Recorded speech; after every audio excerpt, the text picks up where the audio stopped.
ఆ, నమస్కారం, అందరికీ నమస్కారం.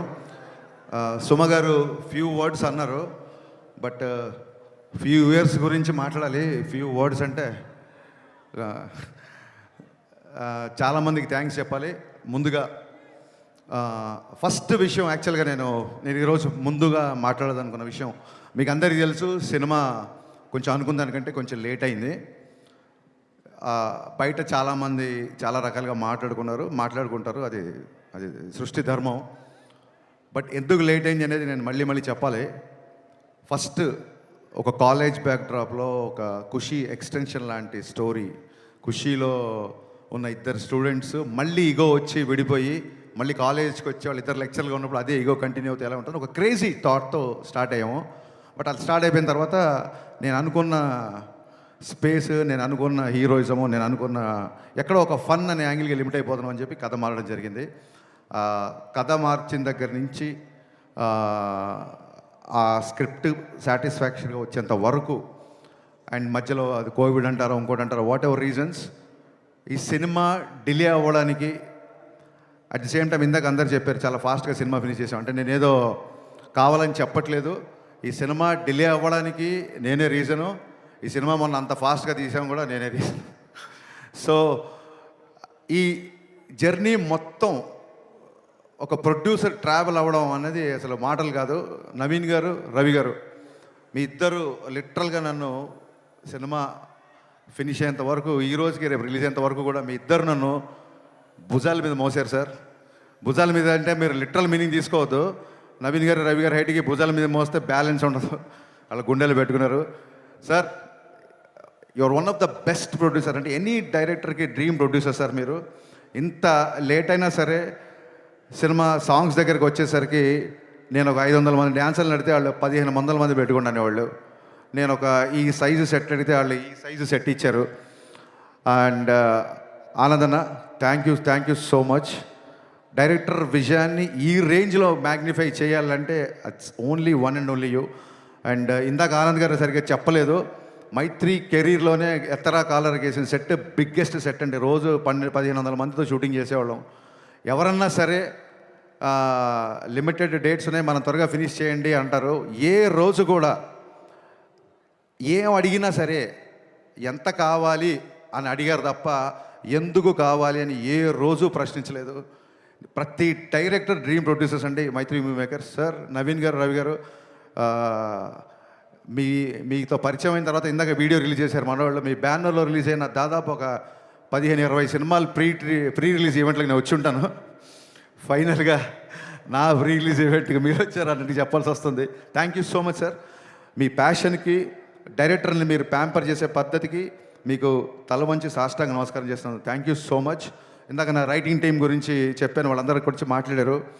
కళ్యాణ్ గారి సినిమాకి ఏముంటుందంటే, ఒక చిన్న టెక్నీషియన్ కూడా నేను కళ్యాణ్ గారి సినిమాకి పనిచేసాను అని వాళ్ళ పేరు ఇక్కడ వినాలనుకుంటారు. ఎవరి పేర్లైనా మిస్ అయిపోతే పాపం డిసప్పాయింట్ అవుతారు. సో నా రైటింగ్ డిపార్ట్మెంట్ ఆల్రెడీ పైకి వచ్చి మాట్లాడారు.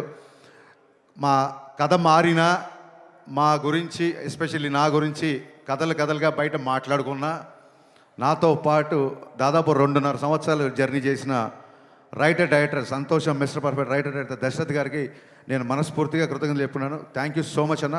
ఎప్పుడు నా పక్క నుండి నాకు ధైర్యాన్ని ఇచ్చావు. అలాగే మా రెబల్ రెడ్డి, నేను రమేష్ రెడ్డి గారి రెబల్ రెడ్డి అని పిలుస్తాను. గబ్బర్ సింగ్తో నేను ఆయన్ని ఆర్టిస్ట్ని చేశాను. ఎందుకంటే నా స్వార్థం ఏంటంటే 24 hours నా సెట్లో ఉంటాడేమో అని. ఆర్టిస్ట్గా బిజీ అయిపోయి నాకు రైటింగ్కే డేట్ లేవని స్టేజ్కి వచ్చాడు. మీ అభివృద్ధిని మనస్ఫూర్తిగా ఆహ్వానిస్తున్నాం sir. Thank you so much. మీరు ట్రైలర్లో రెడ్డి గారు ఈ బిల్డప్లే కొంచెం తగ్గించుకుంటే మంచిది అని కళ్యాణ్ గారు చెప్తున్నారు. ఆ రెడ్డి గారు ఎవరో కాదండి, మా రెడ్డి గారే, మా రమేష్ రెడ్డి గారు. అలాగే Praveen Varma, very talented writer. తను ఈ సినిమాకి అడిషనల్ డైలాగ్స్, నాకు డైలాగ్ విషయంలో చాలా హెల్ప్ చేశాడు. Thank you Praveen. అలాగే చంద్రమోహన్, నేను ఒక వెబ్ సిరీస్ ప్రొడ్యూస్ చేస్తే తను డైరెక్ట్ చేశాడు. అండ్ సార్, కళ్యాణ్ గారి సినిమా కదా, నేను మీ రైటింగ్ టీంలో జాయిన్ అవ్వచ్చా అని అన్నాడు. So Chandramohan, thank you, wonderful. నువ్వు ఇచ్చిన స్క్రీన్ ప్లే సహకారం, రచన సహకారం, thank you so much. Thanks a lot. ఇక నేను గబ్బర్ సింగ్ టైంలో చెప్పాను, ఇప్పుడు మళ్ళీ చెప్తున్నాను.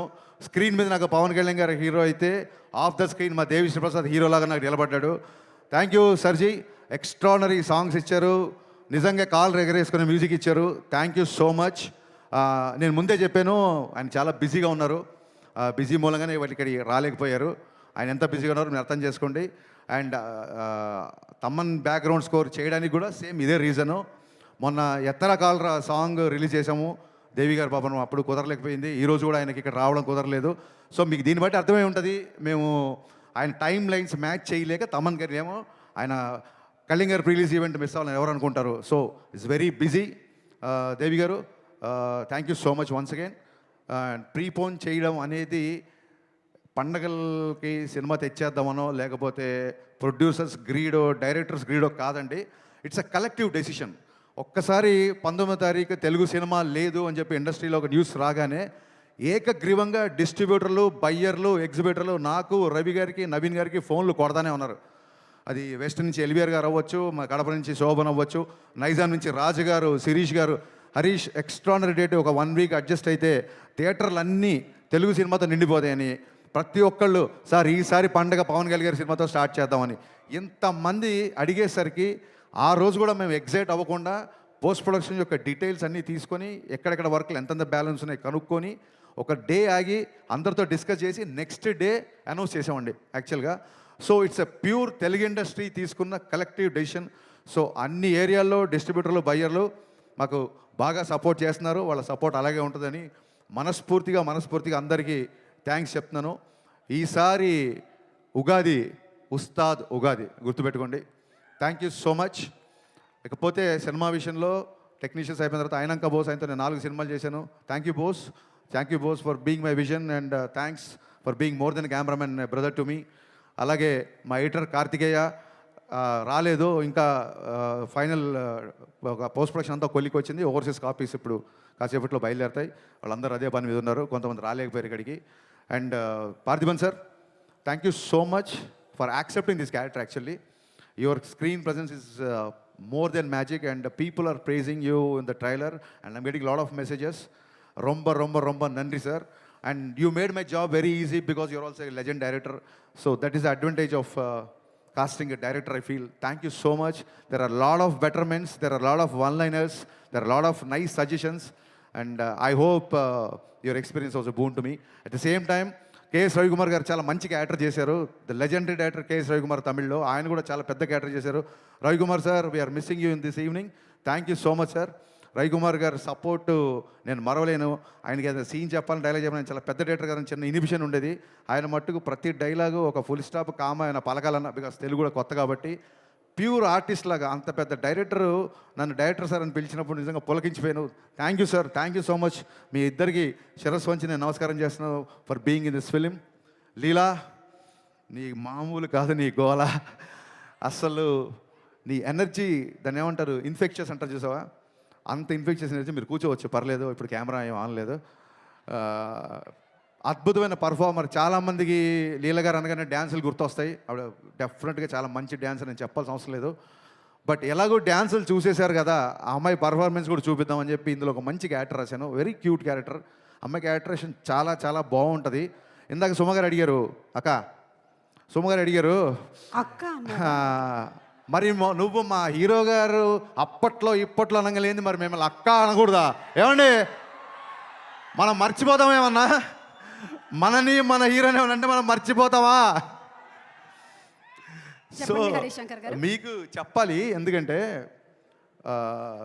ఈ సాంగ్ దేఖ్లేంగే అసలు అంటే లీల గారి డ్యాన్స్ లేదని చెప్పి మీలో చిన్న కొద్దిపాటి అసంతృప్తి చూసాను నేను. ఆ సినిమాలో సిచ్యువేషన్ ఏంటంటే లీల గారు కొంచెం లైఫ్లో చిన్న లో ఉన్నప్పుడు, మీరు లిరిక్స్ అబ్జర్వ్ చేస్తే చిన్న లో ఉన్నప్పుడు, నీ పెదవిలోన ఉన్న జాగా నువ్వు నవ్వుకోవడానికిగా, నీ కాలి కింద ఉన్న నేల నీ సొంతం అంటే నమ్మవేళ. ఇది పోలీస్ గ్రౌండ్స్, ఇప్పుడు సొంతం అనుకోకండి, ప్రాబ్లం అయిపోతుంది. సో ఒక ఇన్స్పిరేషనల్ సాంగ్. అంటే చాలామంది అడుగుతున్నారు కెవ్వుకేక అని. బ్రదర్స్, ఐ వాంట్, మన ఇంటర్వ్యూలో చెప్పాను, మీ అందరికీ చెప్పాలనుకుంటున్నా, కెవ్వుకేక పాట పరిస్థితులు వేరు, ఇప్పుడు పరిస్థితులు వేరు. ఇప్పుడు కళ్యాణ్ గారిని పెట్టి ఒక ఐటమ్ సాంగ్ చేయాలన్న ఉద్దేశం నాకు ఏమాత్రం లేదు, ఉండదు. కానీ ఆయన డ్యాన్స్ మీకు కావాలని నాకు తెలుసు. డ్యాన్స్ ఉందా లేదా? కాలర్ ఎత్తి స్టెప్ వేశారా లేదా? ఈ కాళ్ళు కదలాలని చెప్పి మనం ఏళ్ల తరపు నుంచి వెయిట్ చేస్తున్నామా లేదా? నేను ఇప్పుడు కళ్యాణ్ గారిని చూడను, ఆ ధైర్యం నాకు లేదు. డ్యాన్స్ గురించి మాట్లాడుతున్నప్పుడు నేను మిమ్మల్నే చూస్తాను కాసేపు. సో అలాంటి సిచ్యువేషన్లో వచ్చిన సాంగ్, ఒకటి డ్యూయట్ అయినా ఒకటి మాస్ సాంగ్ అయినా, నా లిరిసిస్టులు ఇద్దరు ఇక్కడే ఉన్నారు, భాస్కర్ భట్ల గారు, కాసేల శ్యామ్ గారు. ఈ 2 పాటల్లో మీరు అబ్జర్వ్ చేస్తే మీరు ఏ పని మీద వెళ్ళినా ఒక మోటివేషను, ఒక ధైర్యము, ఒక విజన్ ఇచ్చే పాటలు ఈ 2 పాటలు. మందుబాబులో అని అందులో పాట ఉంది. ఇప్పుడు ఏంటంటే నైట్ తాగిన మందు పొద్దున్న దిగిపోతే ఎక్కే దిగే కిక్కులోన వచ్చేది ఏముంది. అలాంటి కిక్కు మనకెందుకు, సచ్చేదాకా కిక్కు ఉండాలి. ఏదైనా కిక్కు ఉంటే సచ్చేదాకా ఉండాలి. అలాగే ఎక్కి తొక్కేటెవళ్ళే ఉన్నా తగ్గేది ఏముంది. పొద్దున్న లేచి it's not just film industry, it's not just politics అండి. మనిషి బయటికి వెళ్ళాలంటే ఎక్కే తొక్కేటోళ్ళు అంటే అది మనుషులు అవ్వచ్చు, సర్కమ్స్టెన్సెస్ అవ్వచ్చు, పరిస్థితులు అవ్వచ్చు, ఏదన్నా అవ్వచ్చు. ఎప్పుడు నీకు ఒక రిపల్సివ్ ఫోర్స్ ఆపోజిట్ ఉంటూనే ఉంటుంది. అలాంటి ఉన్నప్పుడు కూడా ఎక్కి తొక్కేటోళ్ళు ఉన్నప్పుడు కూడా తగ్గేది ఏముంది, నెగ్గేదాకా తిక్కే ఉండాలి. ఈ పాట గోలీ సోడాలాగా ఒక బందీగానా బతికేలా, గోలీ సోడాలా ఎలా ఇరిగిపోయి ఉంటుందో మీకు తెలుసు. సఫకేటింగ్ లైఫ్ వద్దు, లిబరేషన్ సాంగ్. ఇది ఒక మోటివేషన్ ఇచ్చే లిరిక్స్. ఈ 2 పాటలో కళ్యాణ్ గారు డ్యాన్స్ చేసింది ఊరికే తమాషాగా డ్యాన్స్ కాదండి, డెఫినెట్గా మనకు నచ్చిన గ్రేస్ మూమెంట్ చేసినా సరే. సినిమాలో డైలాగ్ ఉంది, పాట అయినా ఆట అయినా అంతర్లీనంగా ఒక మెసేజ్ ఉండాలి అని. సో ఆ పాట అయినా ఆట అయినా ఒక మెసేజ్ ఉండాలి. ఆ మెసేజ్ కూడా కరెక్ట్గా మన డిఎన్ఏలో దిగేలాగా ఉండాలి, క్లాసులు బిగినట్టు ఉండకూడదు. అందుకు భాస్కర్ భట్ల గారు, కాసేల శ్యామ్ గారు ఇద్దరు డిఫరెంట్ సన్నివేశాలకి డిఫరెంట్ సాంగ్స్ రాసిన ఫైనల్గా ఒకటే మెసేజ్ బయటికి వెళ్ళింది. అది ఏంటంటే, we're here to fight, we're here to live, we're here to follow our intuition. బయట వాళ్ళ ప్రభావాలు, బయట వాళ్ళ మాటలు, బయట వాళ్ళ ఏవి మార్చలేవు. మీదే విజను, మీదే లైఫ్, మీదే అని ఈ స్ఫూర్తినిచ్చే పాటలు. వాళ్ళిద్దరికి ఒకటే మాట చెప్పా. ఇద్దరి లిరిసిస్టులకు నేను చెప్పింది ఒకటే సార్. నేను ఎప్పుడు లోలో ఉన్నప్పుడు వేటూరి గారిది పాట వింటా. మా ఊపిరి నిప్పుల ఉప్పెన, మా ఊహలు కత్తుల వంతెన, మా దెబ్బకు దిక్కడు పిల్లటిల్లిపోయే రంపంపం. ఆ సాంగ్ ఎప్పుడు వింటుంటా. యువత తాలూకు భావజాలం ఆ పాటలో ఉంటుంది, నాకు చాలా ఇష్టం. అలాగే ముందుకెళ్ళే వాళ్ళు, కాస్త ఫెయిల్యూర్లో ఉన్నవాళ్ళు, లేకపోతే చాలా హై గోల్స్ పెట్టుకున్న వాళ్ళు, నేడేరా నీకు నేస్తము, రేపే లేదు, నిన్నంటే నిండు సున్నరా రానే రాదు. ఇవే వేటూరు గారు రాసిన ఈ పదాలే వాళ్ళకి చెప్పాను, దాని నుంచి వచ్చిన ఈ పాటలు. సో హోప్ యూ అండర్స్టాండ్ అండి. శ్రీలీల గారు డ్యాన్స్ చూసుకోవాల్సిన వాళ్ళు ఇమ్మీడియట్గా ఇంటికి వెళ్ళి యూట్యూబ్ ఓపెన్ చేయండి, బోల్డ్ పాటలు ఉన్నాయి. కళ్యాణ్ గారు డ్యాన్స్ చూసుకోవాల్సిన వాళ్ళు మార్చి 19న ఖచ్చితంగా సినిమాకి రండి. కళ్యాణ్ గారి డ్యాన్స్ చూడడానికి దేకులేంగేసి అలా పెట్టాము. దాని వెనకాల అంతరార్థం ఇది. ఇకపోతే అందరు ఎస్ ఎస్ ఎస్ ఎస్ చాలామంది ఎప్పటికీ రాలేదు. ఒకసారి డైరెక్షన్ డిపార్ట్మెంట్ దగ్గర ఇక్కడ ఉన్నారా? డైరెక్షన్ డిపార్ట్మెంట్ దగ్గర ఇక్కడే ఉన్నారు అనుకుంటున్నాను నేను.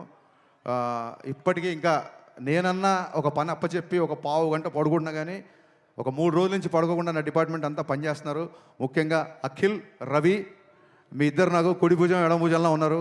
Thank you so much. దగ్గరలో ఉంటే టైం వేస్ట్ చేయకుండా స్టేజ్ మీదకి రండి, లేకపోయినా అక్కడి నుంచి చెయ్యి ఊపేయండి. ఇప్పటికి లేట్ అయింది. So Akhil, Ravi, come please come ఫాస్ట్గా. వీళ్ళిద్దరూ నాకు ఒక కుడి భుజం ఎడమ భుజం అంటే మీరు నమ్మండి. చూడండి, అసలు ఒక 3-4 రోజుల నుంచి నిద్ర లేకుండా పనిచేస్తున్నారు. Thank you so much Akhil. Thank you Ravi, thank you so much. ఇక కుడి భుజం ఎడమ భుజం అయితే గుండెకాయ ఒకటి ఉంది. మా బాబీ ఫాలోయింగ్ ఏంటి అసలు నాకు అర్థం కావట్లేదు. నేను పిలవలేదు ఇంకా. వీళ్ళిద్దరు నా కుడి భుజం ఎడమ భుజం అయితే మా బాబీ.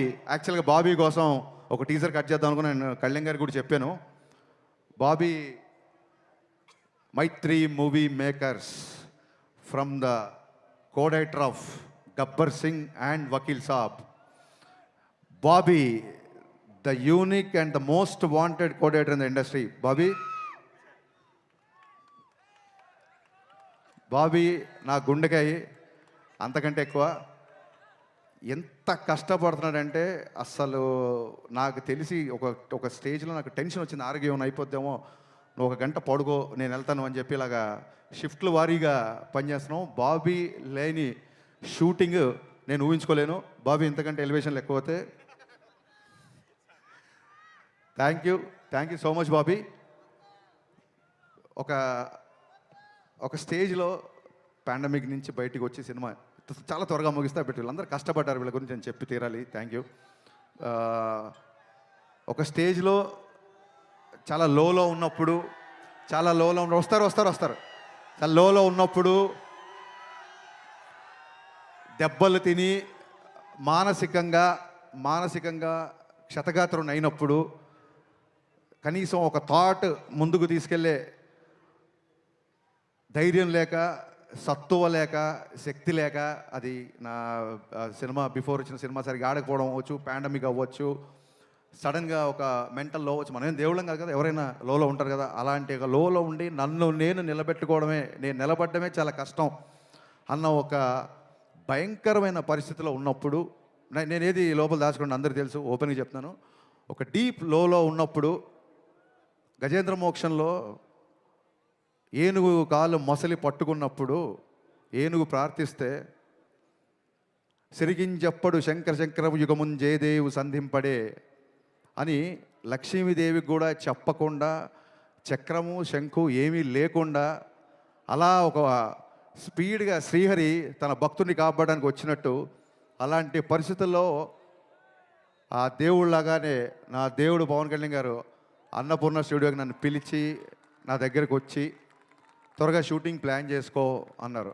ఆ ఒక్క పిలుపుతో అప్పటి వరకు ఉన్న గాయాలు, అప్పటి వరకు ఉన్న స్వేదాలు, మరి పవనుడు కదా, వాయు వేగంతో అవన్నీ మాయమైపోయాయి. ఒక్కసారి షూటింగ్ స్టార్ట్ అయిన తర్వాత ఎప్పుడు స్టార్ట్ అయింది, ఎప్పుడు ఫినిష్ అయింది అనేది నిజంగా మా ఊహలో లేదు. ఎవ్రీ డే రేపు ఒక డైలాగ్ ఉంటుంది, సార్తో ఈ డైలాగ్ చెప్పించాలి, రేపు పొద్దున సార్తో ఈ వాక్, సార్తో ఈ హెయిర్ స్టైల్, సార్కి ఈ కాస్ట్యూమ్ వేయాలి. ఈ హైలో నైట్ ఎక్సైట్మెంట్లో నిద్ర పట్టేది కాదు. ఆయన పరిగెత్తాడు మాతో పాటు. ఇందాక రవి గారు చెప్పింది అక్షరాల నిజం. కమిట్మెంట్ అంటే గబ్బర్ సింగ్ అప్పుడు కొంచెం ఇంతకంటే యంగ్ కదా, కటౌట్ కంటెంట్ ఉన్నోడికి కటౌట్ చాలు అనుకున్నాను. బట్ కమిట్మెంట్ ఉన్నోడికే కటౌట్ ఉంటుంది అని పవన్ కళ్యాణ్ గారు చూసిన తర్వాత నా డైలాగ్ నేను మార్చుకుంటున్నాను. ఆ కమిట్మెంట్ కటౌట్ ఇక్కడ పెట్టిన కటౌట్లు కాదండి, మనం అందరం ఆ కమిట్మెంట్కి గుండెలో పెట్టుకున్నాం. ఆయన కటౌట్ని గుండెలో పెట్టుకున్నాం. ఇందాక ఈ చొక్కా గురించి అడిగారు కళ్యాణ్ గారు, ఏంటంటే సార్ జస్ట్ ప్రమోషన్ చెప్పా, కానీ మీతో పంచుకుంటున్నా. గుండె లోపల పవన్ కళ్యాణే, గుండె పైన పవన్ కళ్యాణే, నా గుండె ధైర్యం కూడా పవన్ కళ్యాణే. Thank you.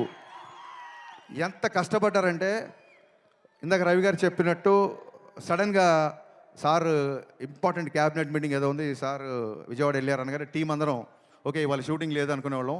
కరెక్ట్గా క్యాబినెట్ మీటింగ్ అయిపోయిందని చెప్పి ట్విట్టర్లో న్యూస్లో వచ్చే టైం కల్లా మా క్రియేటివ్ ప్రొడ్యూసర్ హరీష్ భాయ్ గారు టక్కుని కాల్ చేసి, సార్ 9 o'clock షూటింగ్ పెట్టుకోమన్నారు, టైం వేస్ట్ చేద్దన్నారు. అనగానే గబ్బ నైట్ 9 o'clock షూటింగ్ పెట్టుకునేవాళ్ళం. లిరికల్ వీడియోలో చూసారు లేదో, సార్ 1 more అన్నారు. నేను మాస్టర్ ఓకే అన్న తర్వాత కూడా ఆయన 1 more లేదు, ఇంకా బెటర్గా చేస్తాను ఆగని చెప్పి మళ్ళీ ఆ డ్యాన్స్ మూమెంట్ చేసిన రోజులు ఉన్నాయి. సార్ గబ్బర్ సింగ్ అప్పుడు దాన్ని ఏమంటారు, కుర్రతనం అంటారో వెరితనం అంటారో నాకు తెలియదు, కానీ ఆ రోజులు నాకు సొమ్మగారు చెప్పి పద్దాగా 13 సంవత్సరాలు నాకు నిన్నగాక మన పొల్లాచికి వెళ్ళినట్టుంది. జస్ట్ ఒక 1 week బ్యాక్ మిమ్మల్ని మీతో గుర్రం ఎక్కించి మన కచ్లో షూటింగ్ చేసినట్టు ఉంది. ఎవ్రీ మెమరీ నాకు ఉంది. మన జీవితంలో అన్ని రోజులు మనకు గుర్తుండవు. 10th class పాస్ అయిన రోజు, అమ్మ నాన్న మనల్ని మెచ్చుకున్న రోజు, గబ్బర్ సింగ్ రిలీజ్ అయిన రోజు, ఇలాంటివే బాగా గుర్తుంటాయి. అలాంటి వండర్ఫుల్ ఎక్స్పీరియన్స్ ఈ షూటింగ్లో ఆయనతో ఉన్న నాకు జర్నీ. ఎలా జరిగింది షూటింగ్ అనేది అసలు నేను మాటల్లో చెప్పలేను. కళ్యాణ్ గారు, ఆ రుణం అయితే తీర్చేసుకోవచ్చు. దాన్ని ఏమంటారు, బంధం అనుకోండి. ఆ బంధం తీరిపోవాలి తప్ప ఒకళ్ళు తీర్చుకోలేరు. ఆ బంధం మీద నాకు ఉన్నందుకు నేను ఆ దేవుడికి మనస్ఫూర్తి కృతజ్ఞతలు చెప్పుకుంటున్నాను. ఇంకొక చిన్న విషయం క్లారిఫై, శ్రీహరి లాగా వచ్చాడు అని పవన్ కళ్యాణ్ గారిని దేవుడిలాగా ప్రపంచంలో కొంతమంది కామెంట్ చేస్తున్నారు. ఒక చిన్న విషయం క్లారిఫై చేయాలనుకుంటున్నా. మనం దేవుడు అనేది మనం ఊరికే ఎవరినో పొగడాలని చెప్పేది కాదు. సమయానికి నువ్వు దేవుళ్ళ వచ్చావరా అని ఫ్రెండ్ అని అంటాం. సమయానికి ఆ రోజు మా మామయ్య దేవుళ్ళ వచ్చాడు అంటాం. పరిచయం లేని వ్యక్తి కూడా టక్కని హెల్ప్ చేస్తే దేవుళ్ళ వచ్చాడు అంటాం. సచిన్ తెండూల్కర్ని గాడ్ ఆఫ్ క్రికెట్ అంటాం. Saraswati God of wisdom, Lakshmidevi God of wealth అంటాం. అలాగా మనం అభిమానంతో గాడ్ అని పిలుచుకుంటే ఆయన అది గాడ్ ఆఫ్ క్రేజ్ అవ్వచ్చు, గాడ్ ఆఫ్ స్వాగ్ అవ్వచ్చు. సచిన్ తెండూల్కర్ గారిని గాడ్ అంతా మాత్రం ఆయన విగ్రహం పెట్టి బ్యాట్ అని ధ్వజస్తంభాల్లో పెట్టి గుళ్ళు కట్టమని ఎవరు చెప్పలేదు కదా. It is the supremacy experience, it's a superlative expression అంతే. అంతకు మించి ఎవరినో ఏదో కామెంట్ చేయాలని కాదు, ఎవరు నొచ్చుకోవాలని కాదు. సార్ మాటలు రావట్లేదు. ఈ సినిమా ప్రాణం పెట్టి పనిచేశారు. మానవాళ్ళందరూ మీ మాటలు వినాలనుకుంటున్నారు. నన్ను ఇంతసేపు భరించినందుకు, సహించినందుకు, మళ్ళీ ప్రేమించినందుకు thank you so much. March 19th ఈసారి Ustaad Ugadi. Thank you. Okay, yes, మా పవర్